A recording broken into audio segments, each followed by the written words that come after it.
Halo teman-teman, Selamat datang semuanya. selamat datang For your semuanya. information, kalian sedang berada dalam Meet the Authors dengan judul, kelihatan gak sih ini?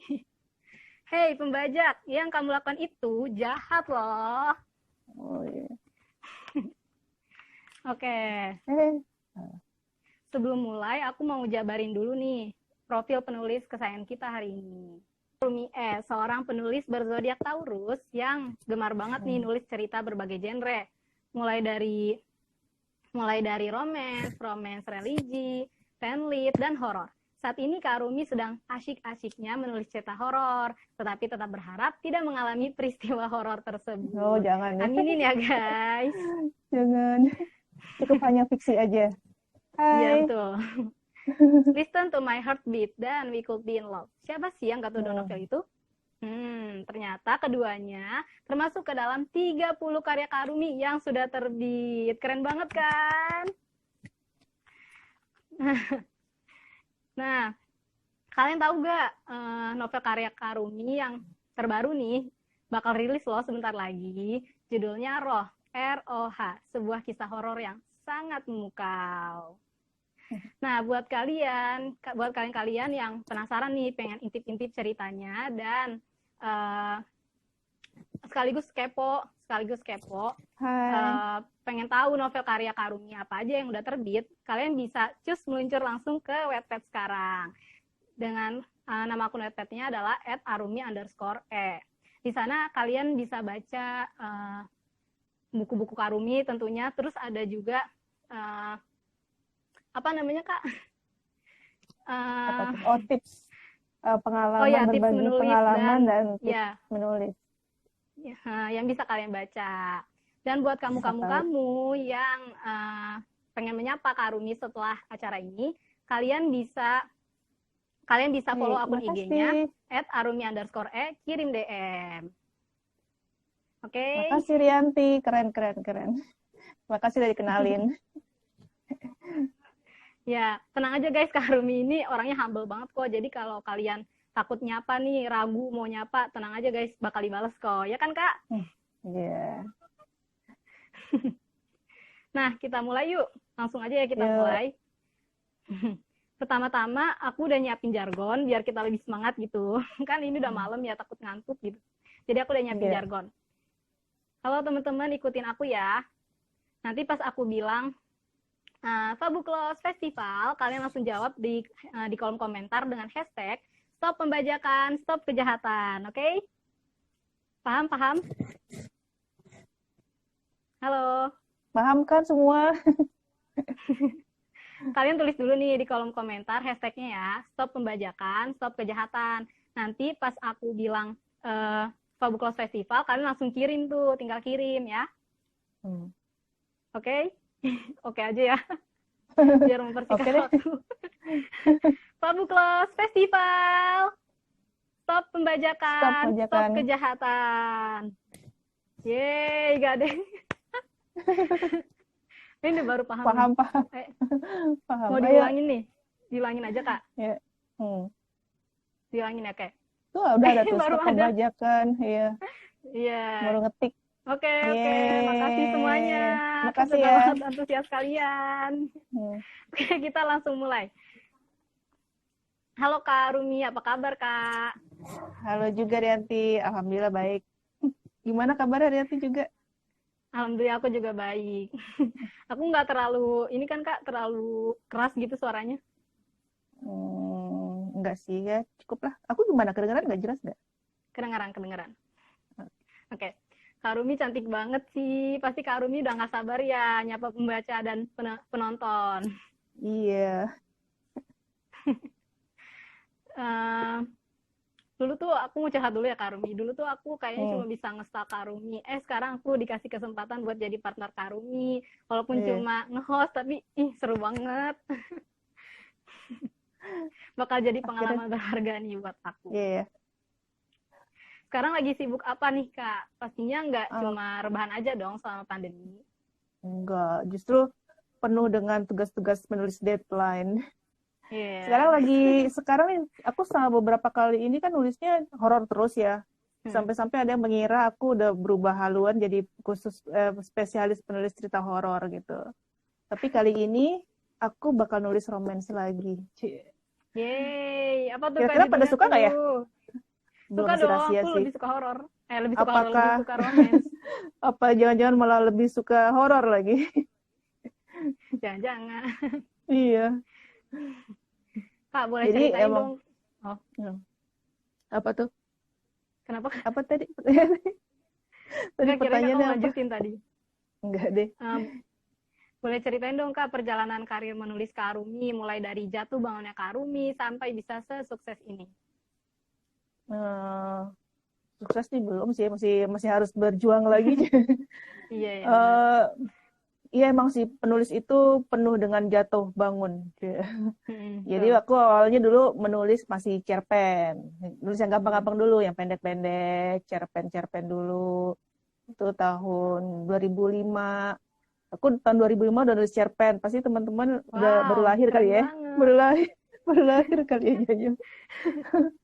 Terus waktu itu, waktu zaman tahun itu, majalah tuh banyak banget, majalah remaja banyak banget. Jadi mereka itu memuat cerpen-cerpen remaja. Jadi itu kesempatan banget buat yang baru belajar nulis tuh untuk ngirim cerpen ke sana terus nanti dimuat gitu. Kayaknya bangga banget ya kalau dimuat tuh kayaknya udah kayaknya luar biasa banget lah gitu ya. Sampai pokoknya aku terus nulis cerpen terus sampai akhirnya tahun 2010 aku udah mulai kayaknya aku harus meningkatkan diri deh, Ci. Maksudnya masa nulisnya pendek-pendek terus sih, pengen nulis yang cerita yang panjang gitu. Akhirnya aku mencoba untuk nulis novel. Untuk novel itu kan minimal 100 halaman ya. Sementara cerpen itu cuma 6 halaman gitu. Wah, banyak banget gitu kan. Beda banget ya. Beda banget terus. Tapi aku pengen maksudnya aku pengen meningkat lah gitu. Kalau selama ini ceritaku tuh cuma di majalah, aku pengen punya buku yang terbit dan dipajang di toko buku. Dulu cita-cita banget gitu. Nah, gitu. Terus waktu awal-awal ya tentu aja nggak langsung diterima. Ngalamin tuh yang namanya ditolak, ngirim ke penerbit, ditolak. Apalagi zaman dulu tuh berapa kali ya? Sering sih kayaknya.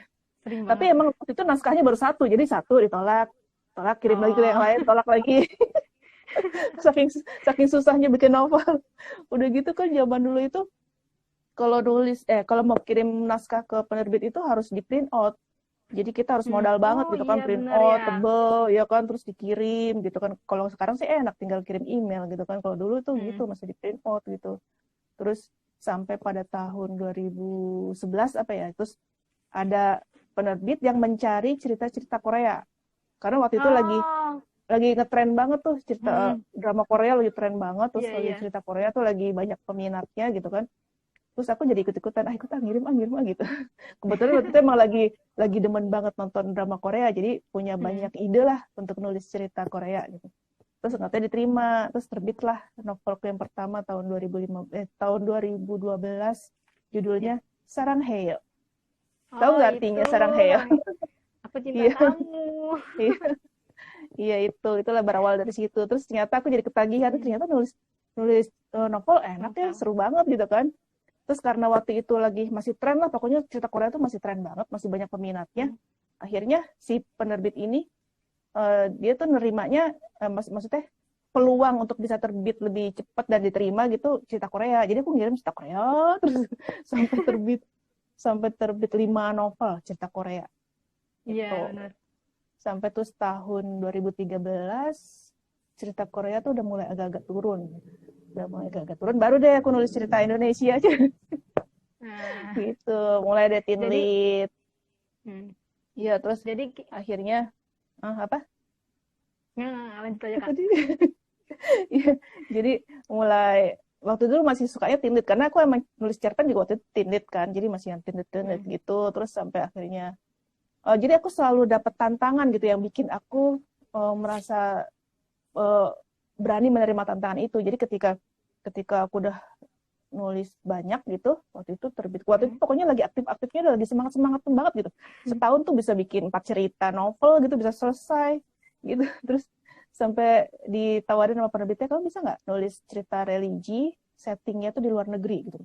Terus suatu tantangan yang baru banget buat aku, karena aku belum pernah nulis cerita religi dan belum pernah nulis cerita yang settingnya luar negeri. Oh, Tapi gitu. Korea settingnya luar negeri sih ya. Tapi maksudnya yang itu yang Tahajud Cinta di Kota New York itu yang pertama kali Oh, itu tantangan yang yang pertama kali. ya aku terima di tantangan ini gitu. Pertama kali aku nulis cerita religi yang tadinya Korea-Koreaan terus jadi cerita religi gitu. Dan Ih, ternyata mantap banget. ternyata seru juga ya. Akhirnya aku nulis lagi cerita religi beberapa kali tuh nulis cerita religi. Mulai dari Hatiku Memilihmu, terus Hmm, eh apa namanya, Merindu Cahaya Ada Amstel gitu ya kan. itu benar. Terus pokoknya banyak deh waktu itu cerita religi Banyak sampai banyak. berapa gitu ya. Terus ada lagi tantangan berikutnya dari penerbit. Jadi penerbit Fanlit. yang nawarin ke aku, Oh, eh, mau nggak nulis cerita horor? Itu pertama yang judulnya oh, Teror di Hari Tua. oh itu. Itu juga tantangan dari penerbit. Aduh, belum pernah lagi nulis cerita horor. Bisa nggak ya gitu kan? Tapi aku selalu nerima kalau ditantangin, aku selalu nerima gitu kan. Aku Iya pengen seru ya. ngetes kemampuanku juga gitu kan. Kayaknya bangga banget kalau, maksudnya puas banget kalau aku bisa menyelesaikan tantangan itu gitu. Bisa Iya betul. sesuai ekspektasi yang ngasih tugas gitu kan. Iya. Makanya terus aku akhirnya aku itulah pertama kali yang Teror di Hari Tua itu cerita horor yang pertama. Habis dari Hmm, situ sempat dapat tawaran dari Bintang Belia kan dari sini. iya. Teen Lead lagi kan, Teen Lead. Terus aku karena banyak yang suka cerita kisahnya si Neo, pada minta bikin lanjutannya, aku bikin Iya, lanjutannya. betul Sampai betul terus aku aku suka. punya ide bikin horor lagi. Aku balik lagi ke horor karena Hmm, aku punya cerpen yang menurutku ceritanya menarik itu sih, yang Aku Tahu Kapan Kamu Mati. Itu iya, sebenarnya asalnya dari cerpen yang aku tulis tahun 2010 gitu. Terus iya. aku merasa kayaknya aku tertantang deh pengen bikin itu, mengembangkan itu jadi novel. Terus akhirnya aku tulis jadi novel. Terus Ih, akhirnya keren gara-gara banget. gara-gara itu jadi ditawarinnya nulis horor terus gitu kan. Horor lagi selalu mintanya ada cerita horor gak gitu kan. Hmm. Terus ada Yang jadi horor berarti pembaca juga, ada permintaan tuh. juga itu sebenarnya dari cerpen yang aku tulis. Oh, Jadi waktu itu aku dulu sering nulis, emang dari dulu sering nulis cerpen juga berbagai genre juga. Ada yang hmm. horor, ada yang thriller, ada yang detektif gitu, banyak dulu. Jadi masih ada Ih, banyak keren stok banget Kak cerpen Rumi. yang rencananya mau aku bikin novel gitu. Semangat Kak Rumi. Jadi cerpen-cerpen itu merupakan suatu bank ide buat aku, tuh bank ide yang suatu saat nanti bakal aku kembangin jadi novel. Jadi calon-calon Iya. novel lah yang nggak tahu kapan sih bikinnya gitu. Wih, Terus keren akhirnya banget. sekarang eh, novel sampai udah 30 novel dari tahun 2012 ya gitu. Dia Keren banget. udah juara di horor kayaknya Kak. Ya, Iya tuh kayaknya. Indri Neopafku sama. Gitu deh Salut pengalamanku banget deh kira-kira. sama kakak.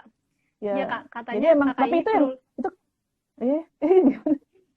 Nggak bakal lanjutin aja. iya maksudnya kalau ngedengerin kayak gitu kayaknya lancar-lancar aja ya. Padahal ada banyak hal yang Hmm. bikin nangis, bikin capek, kayak Iya. banyak gitu, banyak itu semua mesti dilewatin gitu karena kalau Hmm. kalau apa untuk jadi penulis itu emang butuh kesabaran dan mental yang kuat gitu. Jadi kalau kalau Betul mentalnya nggak kuat lah banget. udah jatuh deh gitu karena Udah, udah kalau out iya gitu. pasti nggak pasti udah nyerah gitu kan, pasti Hmm. baru baru di tahun kedua udah aduh gak kuat deh gue udah udah lah gitu kan. Jadi emang Iya, harus harus semangatnya harus harus 100% lah gitu. iya. Ya Tuh. terus pertanyaan Oke, selanjutnya. Kak. Katanya kakak ini penulis full time ya, Kak ya? Maksudnya penulis full time tuh gimana tuh, Kak? Jadi kakak 24 jam kerjanya nulis aja gitu atau gimana tuh? Nggak juga sih, maksudnya full time tuh aku emang kerjanya cuma nulis nulis doang. Jadi aku nggak jualan, nggak kerja, Nggak. bukan bukan pegawai kantoran gitu. Maksudnya aku Oh. pekerjaanku tuh emang benar-benar cuma nulis doang gitu. Oh. Tapi untuk sekarang ini sih emang baru nulis novel aja sih, baru nulis Hmm. novel. Tapi ada tawaran menarik, Uh, tawaran menarik, tawaran lagi ya? tantangan lagi, Hah? ditantangin, mau nggak nulis skenario film? Wah, Wah, itu ih gak sabar ih, Kak. itu suatu Keren banget, Kak, tantangan ya yang Allah. menarik sih, iya satu Iya. tantangan menarik. Jadi peluang yang menarik juga gitu untuk dicoba. Hmm. Jadi ya gitu, aku emang emang fokus ke nulis aja. Jadi kerjaanku bukannya mentang-mentang full time nulis terus selama 24 jam enggak juga sih. Aku aku punya jadwal juga, misalnya Iya. dari jam 10 pagi tuh sampai jam 5 sore itu udah nyalain laptop. Tapi kadang-kadang juga nggak tiap hari, kadang-kadang kalau lagi nggak punya ide gitu mau nulis apa, aku nyari ide dulu. Kalau idenya udah ada, baru dia buka laptop, nyalain laptop Iya. gitu, baru ngetik itu ketika emang bahan yang mau diketik itu udah ada gitu. Udah ada Jadi ya. karena nulis itu kan mesti banyak riset kan. Jadi Iya. kita baca-baca dulu, baca-baca banyak hal, nonton. Itu salah Merangkai satu dulu gitu ya emang Kak cerita. mikirin plotnya kayak apa. Itu kesannya orang kalau ngeliat sih emang kayaknya nonton doang, baca doang gitu kan. Padahal itu sebenarnya proses Kayaknya gampang proses banget gitu ya. proses bekerja. Orang kesannya itu jadi di rumah doang, baca doang, nonton film doang. Padahal itu sebenarnya adalah proses seorang penulis mengumpulkan data-data, mengumpulkan bahan-bahan, mengumpulkan ide-ide sampai dia menemukan plot yang tepat, terus dia bikin sinopsis, gitu. gitu kan, sinopsis detail. Kalau udah semua udah lengkap tuh, udah data-datanya udah lengkap, misalnya dia udah nentuin nama tokohnya siapa, karakternya gimana, terus plot ceritanya seperti apa, settingnya seperti apa, semua udah dikumpulin data-datanya, baru deh dibikin sinopsisnya. Udah sinopsisnya detail, baru deh outline-nya. Kalau udah semuanya udah siap, baru kita mulai ngetik. Jadi ngetik lebih gampang ketika data-datanya udah siap semua. Nah, proses ngumpulin data-data itu yang kesannya tuh nyantai banget gitu. Di rumah. Iya, Kadang-kadang gitu. Kadang-kadang seminggu tuh aku cuma nonton film, baca buku gitu. Nggak ngetik. Karena emang lagi proses ngumpulin data-data gitu, ngumpulin data-data dan riset gitu. Keren banget Kak Ruby, aku makin ngefans sama Kakak. Roh terbitnya tunggu aja ya, mudah-mudahan tahun ini terbit. Iya, tunggu ya guys. Oh gitu, oke Kak, aku mau nanya dulu nih ke penonton. Halo penonton, di sini ada gak sih yang suka baca PDF ilegal atau buku-buku bajakan? Ayo ngaku. Ngaku. Nah, Kak, kita udah mulai memasuki waktu Indonesia panas nih Kak, karena kan topik ini tuh sebenarnya panas banget gitu, banyak bikin sensitif buat orang gitu kan ya Kak ya. Iya sih. Nah Kak, sebagai penulis full time nih Kak, gimana tanggapan Kak Arumi tentang pembajakan buku dan penyebaran PDF ilegal yang lagi marak nih sekarang?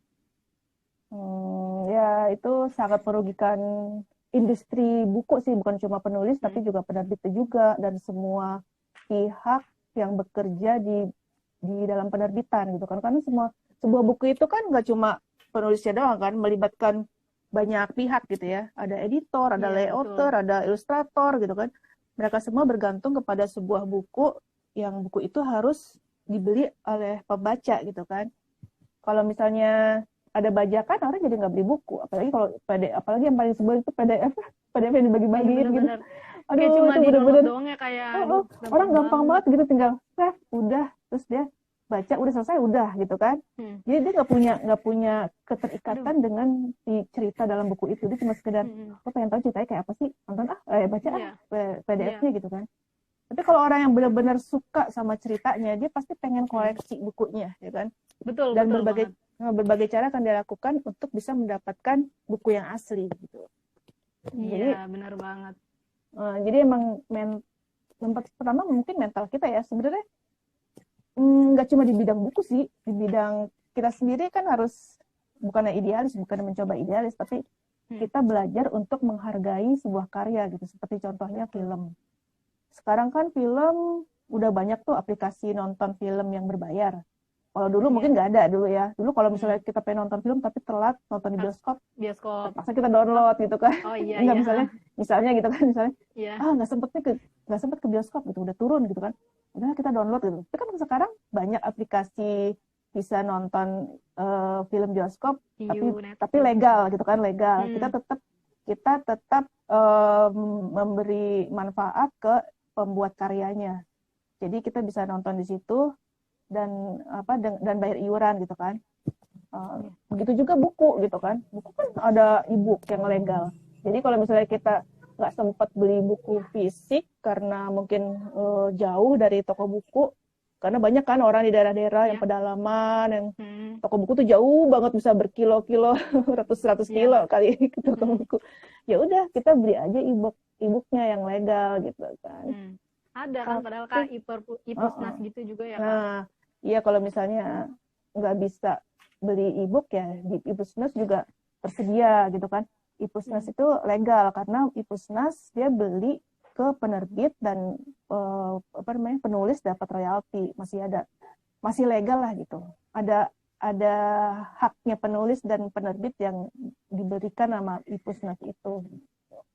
Jadi kalau misalnya teman-teman ya, jadi teman-teman kalau misalnya pengen beli e-book tapi harganya masih mahal juga, ya udah pinjam aja di e-pusnas walaupun mungkin ngantrinya lumayan panjang sih. Gitu. Iya.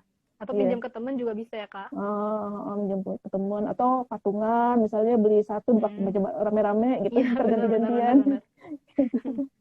Jadi Kakak miris nih Kak sama kondisi sekarang nih. Iya, iya apalagi kemarin itu yang pas baru mulai pandemi. Pandemi itu kan ada malah anjuran gitu kayak dibagiin ke WhatsApp terus ada anjuran tolong ya sebarin ya bagi-bagiin ya ini amanat dari penulisnya. Itu? Jadi banyak banget yang DM aku DM aku bilang mereka suka ceritanya gitu terus baca di mana gitu kan aku tanya di PDF dibagi-bagiin di WhatsApp katanya gitu loh kok iya katanya emang dari penulisnya katanya ngasih gratis karena untuk menghibur yang akibat pada di rumah aja gitu kan ya udah akhirnya aku mesti jelasin satu-satu dan berkali-kali aku sampai posting berkali-kali tentang itu sama sekali bukan keinginan penulisnya gitu kan karena penulis itu kan nggak bisa sembarangan bagi-bagiin PDF dia kan harus ada kontrak dengan penerbit ada macam-macam kan nggak bisa kayak gitu jadi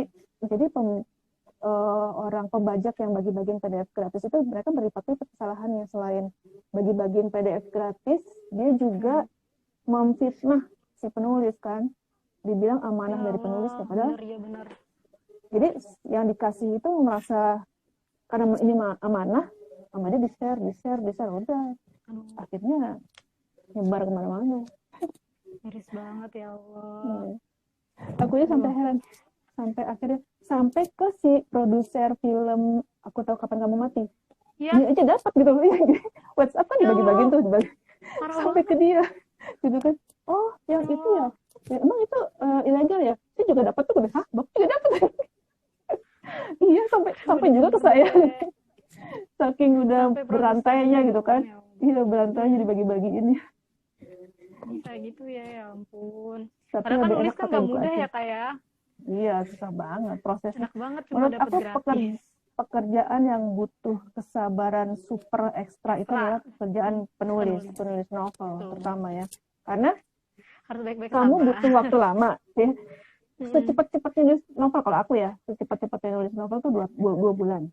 begitu selesai kita nggak langsung dapat duit kan kalau orang kerja misalnya orang kerja langsung dapat duit kan misalnya kerja sebulan dapat gaji gitu atau mereka misalnya selesai misalnya masak atau apa udah selesai kerjaannya dapat duit gitu kan tapi kalau penulis enggak dia udah selesai satu novel dia nggak langsung dapat uang dia mesti ngirim dulu ceritanya ke penerbit belum kalau digantungin ya Kak sama penerbit kalau langsung diterima kalau misalnya nanti tahun depan baru diterima kalau langsung diterima aja belum tentu langsung diterbitin ya kan bisa aja nunggu setahun lagi baru diterbitin atau berapa bulan lagi dan ketika udah terbit pun nggak langsung dapat duit masih nunggu lagi 6 bulan baru dapat royalti jadi seorang penulis novel itu ketika dia bekerja mungkin dia bekerja selesai sekarang hari ini selesai gitu kan udah menulis kata tamat tapi dia baru dapat bayaran bisa aja setahun depan setelah bukunya terbit, setelah dapat 6 bulan baru dapat royalti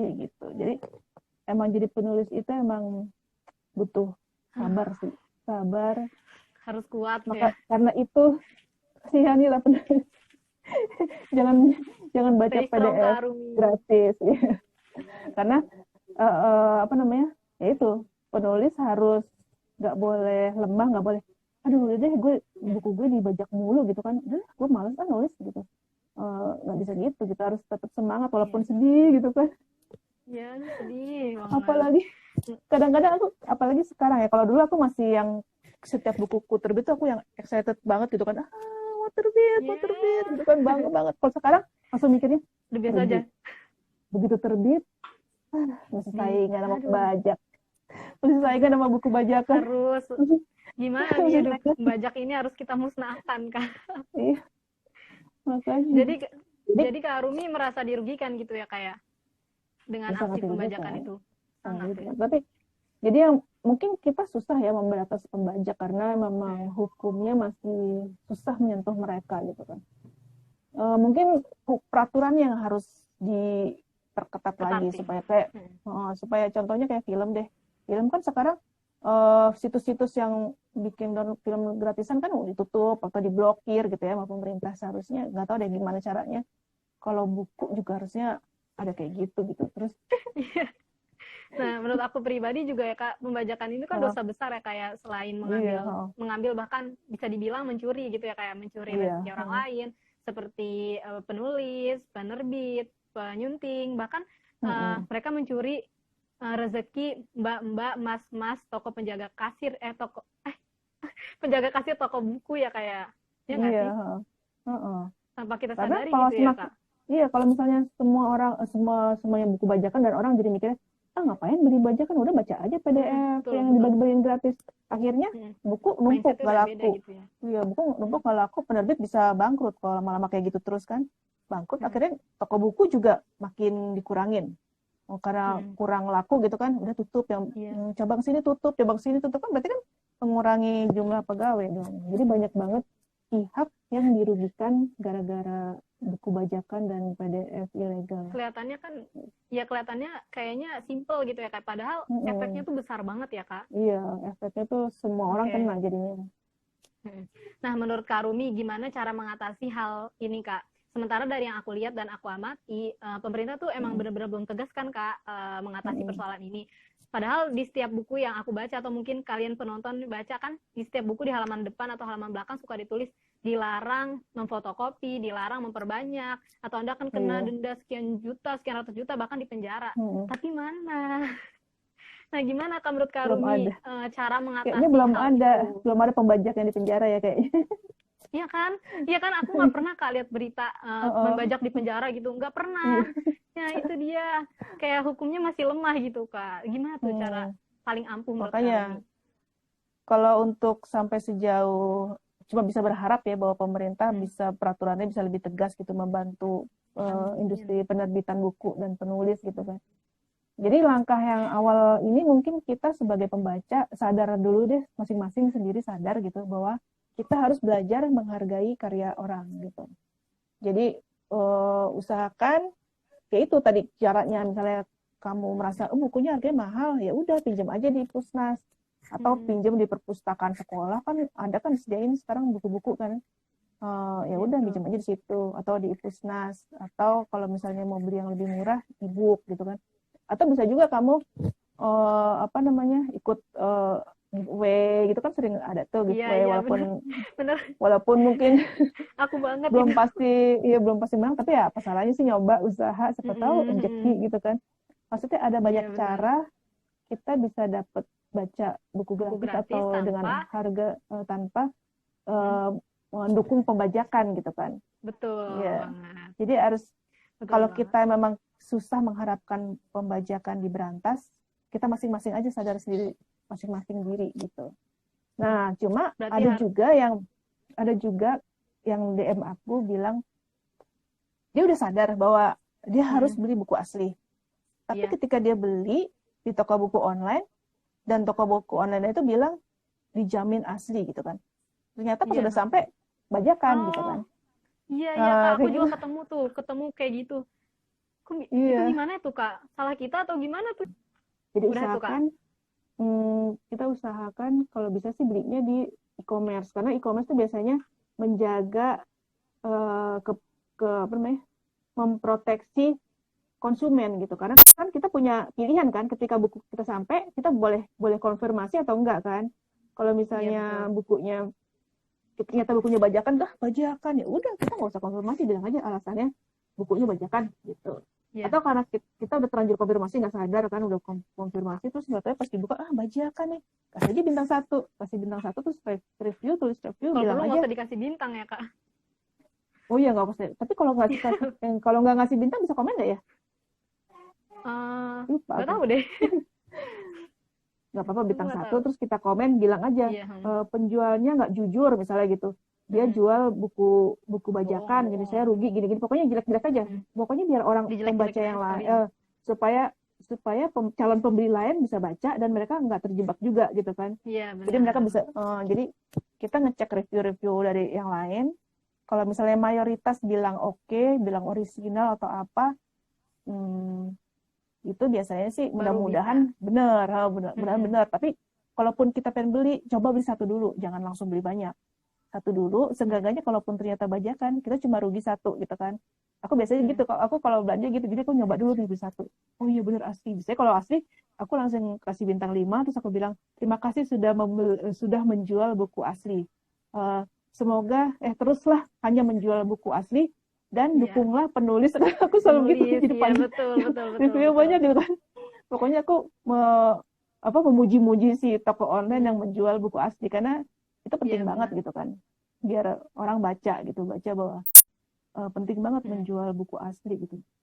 Udah gitu satu lagi tipnya, lihat jumlahnya. Biasanya kalau jumlah stoknya sampai misalnya jumlah stok 1.500 atau 5.000, kemungkinan bisa bajakan gitu.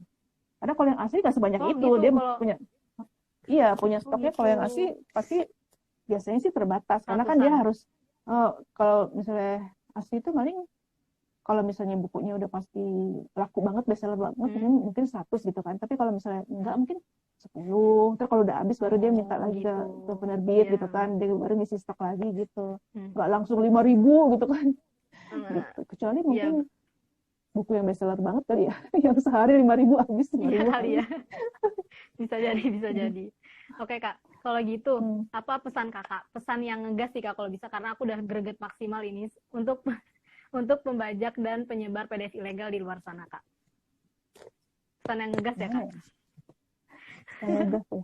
Ya udah, nggak usah dibeli aja buku mereka, nggak usah dibeli. Terus PDF-nya juga jangan dibaca, langsung hapus, jangan dibagi-bagiin lagi gitu kan.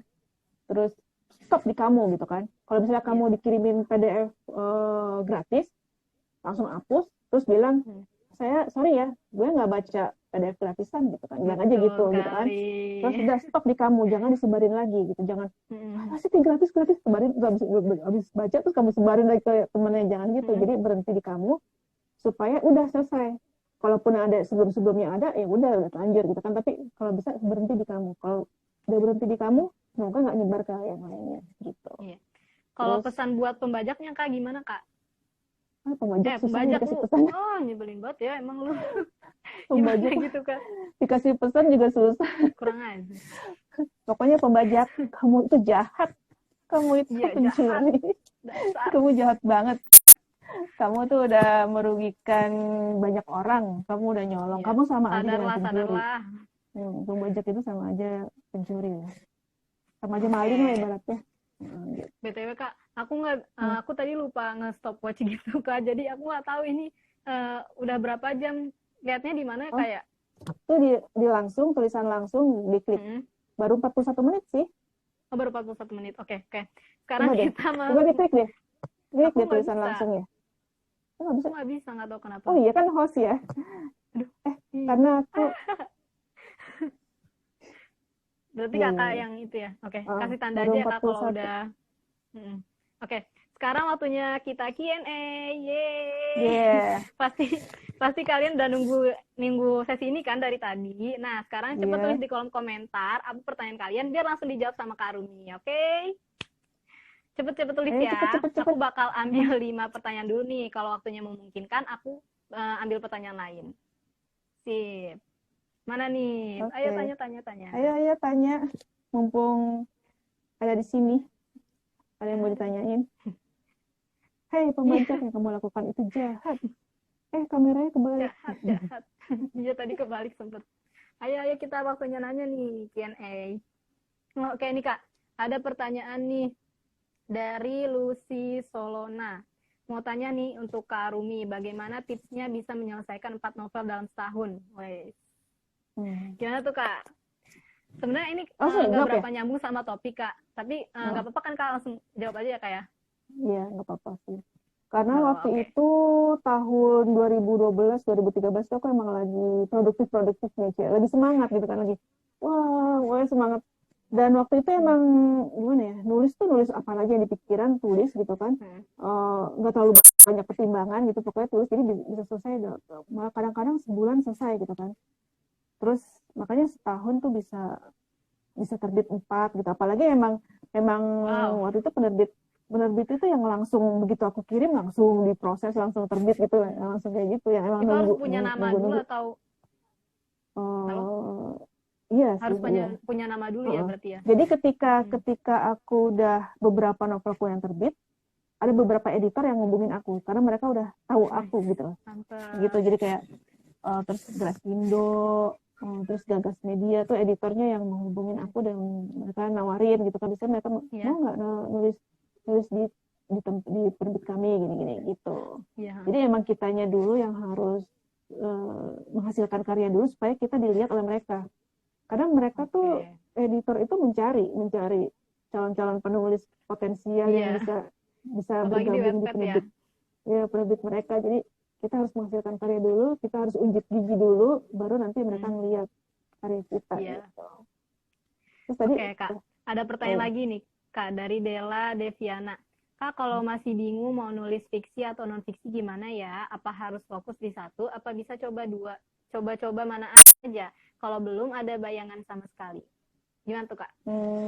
Bagus nih pertanyaannya. Tergantung kita sukanya kemana. Pokoknya intinya gini, kalau nulis itu adalah yang paling nyaman buat kita gitu. Kalau kayak aku tuh paling suka nulis fiksi. Aku susah kalau nulis non fiksi gitu. Kayak kalau non fiksi tuh mikirnya lama banget ya gitu kan. Kalau fiksi tuh udah berkhayalnya, udah imajinasi langsung ting. Kadang-kadang aku lagi nyuci piring gitu kan, udah langsung ada dialog, ada adegan. Jadi kadang-kadang suka ngomong sendiri gitu kan. Gitu kan. Jadi udah segala macam itu udah ada di kepala gitu, tinggal diketik aja gitu kan. Tapi kalau non fiksi tuh butuh waktu mikirnya lama, riset dan sebagainya. Jadi tapi ada orang yang lebih gampang nulis non fiksi, ada yang kayak gitu. Ketika dia non fiksi dia mudah gitu kan, susah langsung. Tapi ketika fiksi dia malah susah gitu, dia susah untuk berkhayal. Jadi ketahui passion kamu dulu, kamu lebih sukanya kemana. Kalau misalnya kamu nggak tahu juga mau fiksi atau non fiksi ya. Kira-kira kamu lebih suka baca apa, non fiksi atau fiksi? Dan lebih biasanya dari yang paling banyak bacanya di mana gitu ya Kak? Udah gitu daya imajinasi kamu gimana? Apakah kamu lebih suka ngumpulin fakta? Kalau non fiksi itu kan biasanya harus benar-benar sesuai fakta kan, nggak ada khayalannya di situ, nggak ada imajinasi, harus sesuai fakta. Tapi kalau fiksi kan ada, walaupun kita tetap nggak boleh terlalu nggak realistis gitu, tetap harus realistis, tapi di situ ada unsur imajinasi.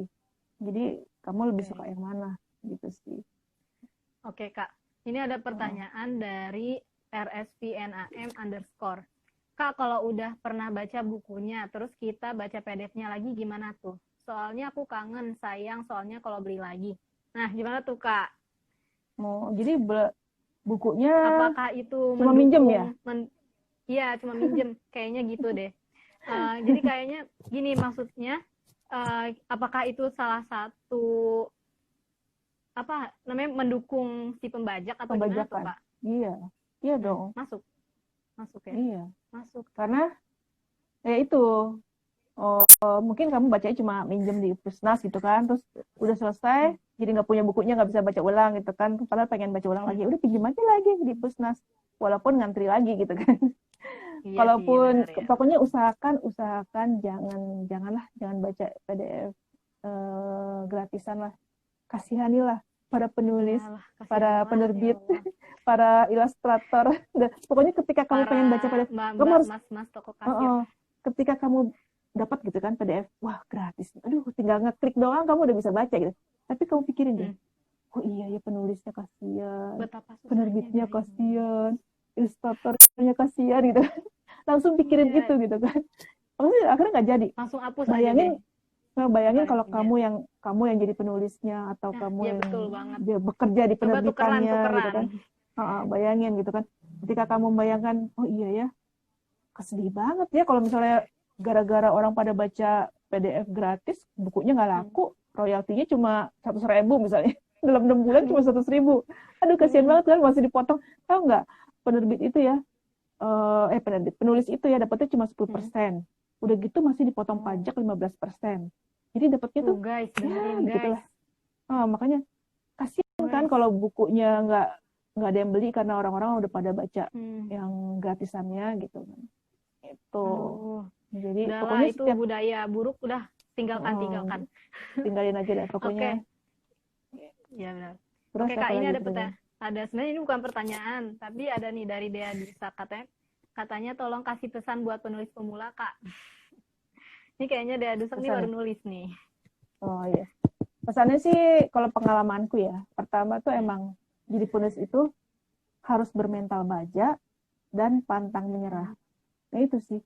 Karena banyak banget halangan dan rintangan untuk bisa tetap bertahan di dunia menulis. Kayak contohnya buku kita dibajak deh. Bajak terus royalti, pas kamu dapat laporan royalti nih, elah kecil banget, itu dikit itu sedih gitu kan. Kalau kamu nggak punya mental yang kuat, udahlah, gue ngapain jadi penulis gitu, mendingan gue kerja apaan kayak gitu kan, mendingan gue jualan atau apa gitu, nggak usah nulis lagi gitu. Nulis cuma 100.000 royaltinya, 6 bulan nunggu cuma dapat 100.000 gitu kan. Gitu. Jadi penulis itu harus sabar, mentalnya harus kuat, sabar. Terus harus pantang menyerah, karena mungkin kamu akan ngalamin yang awal-awal pertama tuh karya kamu ditolak, jangan putus asa gitu. Aku juga pernah ngalamin, pertama ditolak. Kalau misalnya ditolak ya benerin lagi. Kirim lagi ke tempat yang lain. Kurang seret gitu ya, kayak. Mungkin ada yang harusnya dibenerin. Iya, emang harus dibenerin. Karena dan kita harus banyak membaca supaya kita bisa dapat referensi, kita bisa tahu, oh iya, bisa kita baca buku. Ini buku enak banget ya. Plotnya tuh asik, terus tata bahasanya oke, kita bisa belajar dari situ gitu. Terus bandingin sama tulisan kita sendiri. Oh iya, pantesan aja tulisan gue gak diterima, gue kayak gini gitu kan. Berarti gue harus belajar lebih bagus lagi, gue perbaikin lagi gitu, gue banyakin lagi kosakatanya, macam-macamnya. Kita perbaikin lagi, kita edit, kita revisi, sampai akhirnya kita merasa kita sendiri ngerasa enak baca tulisan kita. Kalau kita udah ngerasa enak, iya benar, ini enak gitu kan. Berarti udah agak mendingan nih gitu. Kirim aja, siapa tahu kali itu bisa diterima gitu. Kalau aku sih gitu sih. Iya. Oke, Kak, ini ada pertanyaan dari bentar Kak, itu udah berapa menit? Takut 50. Oke. Kita 55 ya berarti ya? Tinggal 5 menit lagi ya. Satu pertanyaan terakhir ya. Aku pilih dulu nih yang bagus yang mana ya. Nih satu aja nih Kak, dari Elin Fadila. Tapi gimana tanggapan kakak-kakak tentang toko buku yang banyak di luar sana? Tentang toko buku. Dia sering, makasih. Toko. Semoga bermanfaat ya tipsnya. Toko buku yang banyak di luar sana maksudnya apa? Maksudnya toko buku bajakan kali ya?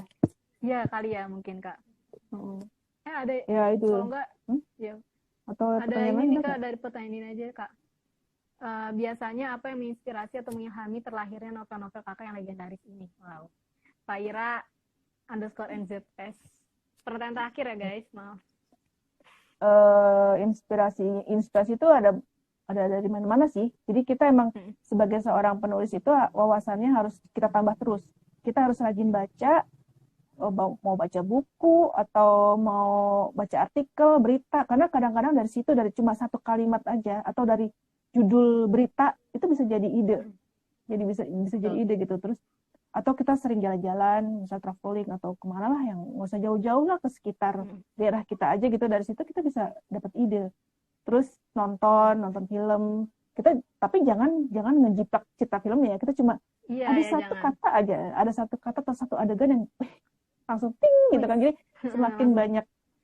semakin banyak kita ada input ke dalam. Jadi selain kita mengeluarkan, kita juga harus ada pemasukannya itu dari banyak buku, dari banyak baca buku, dari banyak nonton film, dari banyak jalan-jalan gitu kan. Contohnya yang ceritaku Aku Tahu Kapan Kamu Mati itu idenya tuh dari gara-gara aku baca berita, ada orang yang ngaku dia bisa tahu kapan, dia bisa melihat tanda-tanda kapan seseorang akan meninggal. Ada. Kapan tuh Kak beritanya? Udah lama, tahun 2010 apa ya. Dan itu orang terkenal, dia host terkenal waktu itu. Host terkenal Indonesia waktu itu. Dan aku baca artikelnya dia. Ya. Dia akhirnya mengundurkan diri dari bidang dari dunia entertainment. Dia bilang dia tiba-tiba, padahal tadinya dia nggak bisa, tapi tiba-tiba aja ada satu kejadian yang bikin dia bisa ngeliat itu, dan itu terbukti beberapa kali terbukti gitu. Pas setiap dengar tanda-tanda itu benar kejadian itu kan, sampai dia tuh takut banget ke rumah sakit, walaupun misalnya pengen nengokin, menjenguk orang sakit gitu kan, dia nggak berani karena setiap dia datang ke rumah sakit dia ngeliat banyak banget tanda-tanda gitu. Gara-gara aku baca berita itu doang, aku langsung punya ide kan itu ya. Jadi cuma gara-gara berita itu, gara-gara berita itu jadi dapat ide sebuah cerita gitu. Walaupun idenya tuh cuma tentang ada seorang remaja yang bisa melihat tanda-tanda kapan seseorang akan mati gitu doang. Yang lainnya kita karang sendiri, kita imajinasiin sendiri gitu. Atau bisa juga inspirasi itu dari pengalaman kita atau pengalaman temen. Misalnya kayak yang Listen to My Heartbeat itu dari pengalaman, ada satu pengalamanku ya, di awal cerita tuh, awal bab, itu pengalamanku. Iya. Yang apa namanya? Yang curang ya, adegan curang itu ya. Curang. Itu emang pernah gitu, aku pernah curang. Jadi itu langsung kayak seru ya kalau misalnya diawali dengan cerita dengan pengalamanku waktu dulu curang gitu. Nah, itu terus bisa gitu kalau kepikiran aja itu. Jadi ada banyak hal yang bisa jadi sumber inspirasi. Faira, makasih karena waktunya sudah mepet nih. 53. Maaf ya 54 sih, baru 54. Karena pertanyaan kalian Q&A ini harus aku dengan berat hati aku tutup. Nanti pertanyaan-pertanyaan kalian yang belum dibalas Kak Arumi, belum dijawab hari ini, malam ini, kalian bisa chat Kak Arumi, DM. Nanti insya Allah Kak Arumi jawab, ya kan Kak? Iya, boleh. Okay. Asik banget udah ya bincang-bincang sama Kak Arumi. Udah tahu belum pada Instagramku? Tahu ya, Arumi_E ya. Iya ya. Jadi yang masih pengen nanya-nanya boleh deh ke DM ke aku ya. Iya benar. Makasih. Oke, sama-sama Dela. Iya. Catat baik-baik ya teman-teman, novel Roh karya Kak Arumi bakal rilis sebentar lagi. Jadi menabunglah dari sekarang. Tapi buat kamu-kamu yang penasaran nih, yang pengen tahu seambiar apa sih, sekeren apa sih novel-novel karya Kak Arumi sebelumnya, kalian bisa meluncur ke Mizan Store sekarang, borong Listen to My Heartbeat dan We Could Be in Love. Itu novelnya tuh yang Kak Arumi pegang tuh, Kak, liatin Kak. Iya. Nah, kayak gitu ya. Bagus kan? Dari covernya aja udah kelihatan serunya kan. Nah, karena cepet banget ya waktu berlalu, gak kerasa kita udah sampai di penghujung acara. Aku mau ucapin terima kasih dulu ke Kak Arumi. Makasih banyak Kak atas ilmunya, atas makasih juga karena udah share pengalaman dan share pendapatnya. Jujur Kak, keren banget malam ini. Aduh, aku mau terima kasih juga buat yang udah nonton ya. Terus kan ya. Iya, makasih juga. Pasti juga keren hostnya. Pasti juga keren. Makasih juga penonton yang udah menyempatkan hadir, udah ikut seru-seruan bareng kita. Padahal kalau aku bisa nambahin, aku pengen deh lebih dari 1 jam, kayak kurang ya kayak cuma sejam doang. Jangan lupa untuk mengikuti sesi live Bentang Belia lainnya, karena bakal banyak ada lagi yang seru-seru, yang gak kalah seru ya. Aku juga mau say thanks to penerbit Bentang Belia yang udah kasih kesempatan buat aku jadi host online. Ini bakal jadi pengalaman berharga banget buat aku. Dan ini sih yang perlu kalian highlight, tolong tetap dukung penulis kesayangan kalian dengan cara tetap membaca karya asli mereka, oke? Tetap membaca karya asli mereka. No bajak, no jahat. Kita lawan bajakan sama-sama. Sekali lagi jargonnya ya, Kak Arumi juga boleh ikutan Kak. Kakak masih ingat gak tadi hashtagnya apa? Pembajak. Stop pembajakan, stop kejahatan gitu ya kayak. Oh iya. Oke. Sama-sama ya. Ini bisa nggak sih Kak kalau live di perekam layar? Kayaknya seru nih kalau misalnya rekam layar ya. Rekam layarnya di mana? Jadi kayak di videoin gitu Kak. Bisa nggak ya? Oh, bisa nih, bisa. Oke, bareng-bareng ya semuanya. Pas aku bilang Fabu Close Festival, kalian langsung jawab dengan di kolom komentar dengan hashtag stop pembajakan, stop kejahatan. Oke ya. Belum mulai. 1, 2, 3. Pabuklos Festival. Stop Stop pembajakan, stop kejahatan. Kejahatan. Yeay. Makasih Yeay. semuanya yang udah menyempatkan hadir. Aku Rianti, aku pamit undur diri. Aku Arumi, aku juga pamit dulu. Dadah. Aku Arumi, aku juga Sampai pamit ketemu ya. lain waktu. Assalamualaikum warahmatullahi wabarakatuh. Dah. Sampai ketemu di lain waktu, teman-teman. Sampai ketemu lagi kapan-kapan.